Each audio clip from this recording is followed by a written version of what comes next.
Let us finally understand that any practice which skips the procedural, this process of moving from gross to finer won't succeed. You pick up a meditation and start controlling your mind body. How will it happen when you don't have control or proper energy body, right?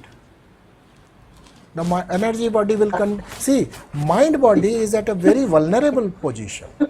Two koshas here and two koshas there on either side, right? The mind body is in between, sandwiched in between. So all your past karmas keep giving their ripple effects on your mind.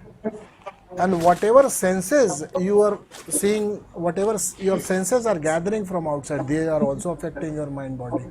So stabilizing your mind is the biggest challenge. But what most people do on the first day itself, okay, good, you have come, very nice, I welcome you, okay, do this meditation. And people start meditating. They meditate for years, 20 years, 30 years, and they stay at the same stage. They don't progress. No matter what you do, unless you have tamed your energies, cleansed your energies, worked through your energies, have strengthened your body, physical body, have these things in place, then only you will be able to succeed in your spiritual journey. Okay.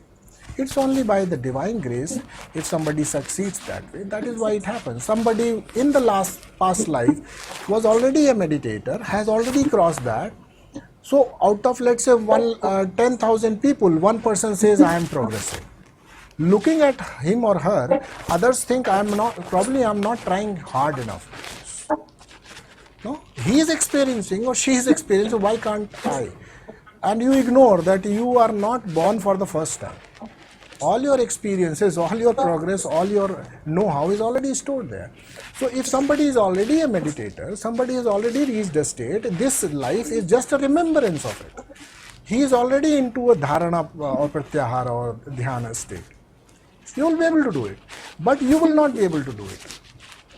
So, not discounting the fact that all of those who are sitting here were great yogis in their past life. I'm not discounting it. But let us begin from the basics. So that when you are done with these two, you will already be transported. Don't worry.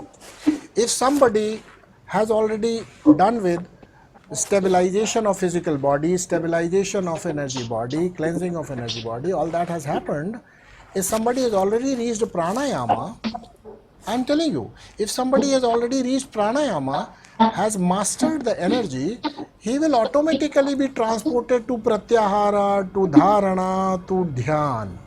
And the one who enters in dhyana is bound to enter into samadhi.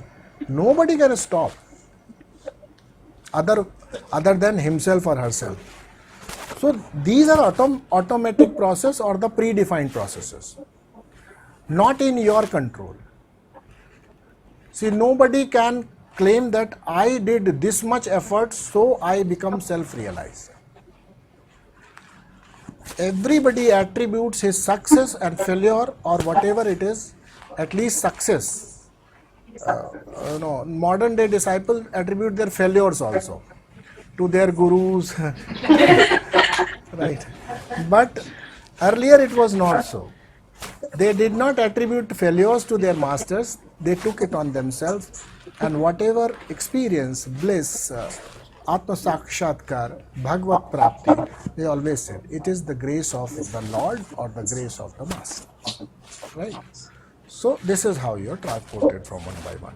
So our aim is to, in yoga, whatever you are doing through pranayama, in tantra you are doing, the pranayama is also controlling the flow of prana, not flow of breath. Not flow of breath. Most people do pranayama only as a breath regulatory exercise. That's not pranayama. What you are doing there is controlling gain over prana and increasing its ayama. Ayama is a Hindi word which translates into your language, which you understand, is amplitude. Amplitude. Those who don't understand amplitude also, it translates into the span of movement of prana. Okay. So currently it is all beyond your control or not in your awareness, and that is why you're not able to take control of it. To be able to control someone, something, some process, whatever, you should know where exactly it is, right? Then only you'll be able to control.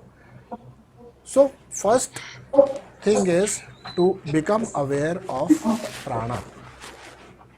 And these practices make you sensitive enough to experience the flow of prana.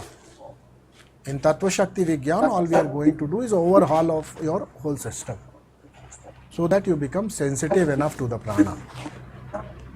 You can pinpoint that I am able to see the flow of prana in this area, this part, this function. And the more you can gain control over it, you are good candidate to be promoted.